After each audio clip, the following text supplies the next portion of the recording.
perspective on that. In this day and age, the only person, in my opinion, that could have achieved just as great as a legacy as Mike, to me, would have been Chris Brown. I just believe that Chris Brown was surrounded by the circle of creative people that Mike was surrounded by. Wow. Because Chris got the talent. Wow. He just needed the direction. Right. Right? So imagine if Chris had Mike's team. Right. Just imagine that.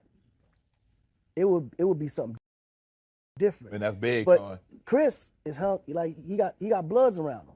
He got little gangbangers around him. Right. He don't have the guidance. Right.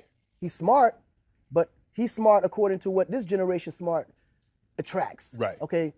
For me to survive in this era, I got to keep certain things around me, certain people around me, just so I can keep getting it going. Right. But if he was able to delete all that and say, look, I'm going to focus on being the greatest entertainer ever, Chris has the opportunity.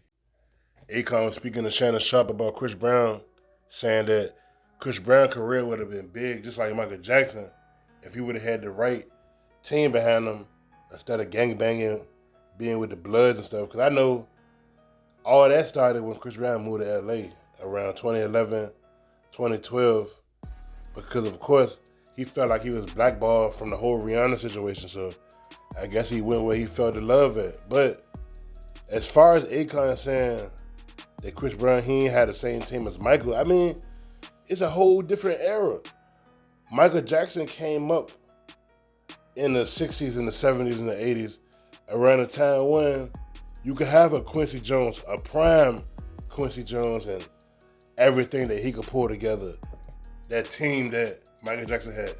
I'm pretty sure that team that Michael Jackson had, prime Michael Jackson, like 70s, 80s, definitely was not the same team around the time when Chris Brown got on. That's a huge age difference. Chris Brown didn't get on until 05. Around the time when Quincy Jones was probably in his 80s or 70s. So for Akon to say that, it just don't make sense. Now, I get what he said as far as the guidance. If Chris Brown would have had like an OG, because I don't know if he had that, but let's say he didn't. If he would have had an OG in his corner from the get-go, because he came in the game at 16. So if you would have had that mentor, like, yo, let me help you navigate. You're very talented. You can sing, you can dance, you can act, but let me help you navigate throughout this industry, because you're going to meet girls that are going to put you in situations. You're going to meet some dudes that's might get you into trouble, this, that, and the third. So he might be right in that aspect. If he would have had an OG, he would have been good. But because the thing that happened with Rihanna, and I don't care what nobody say, Chris Brown was defending himself. Now, he shouldn't have hit Rihanna like 3 times in the face like that, or 4, how many times he hit her, but it was a reaction.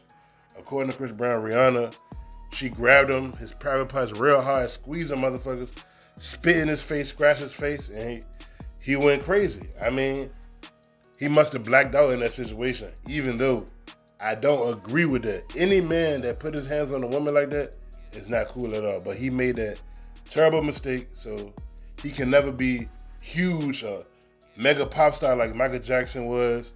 It's just not gonna happen because the mistake he made. But as far as him saying talent-wise, Chris Brown definitely got the talent. For damn near 20 years, Chris Brown been dropping hit after hit after hit. But maybe he don't want that fame. Who knows? And at the end of the day, Chris Brown rich as hell anyway, so why does it matter, man? What y'all think about this, your boy B?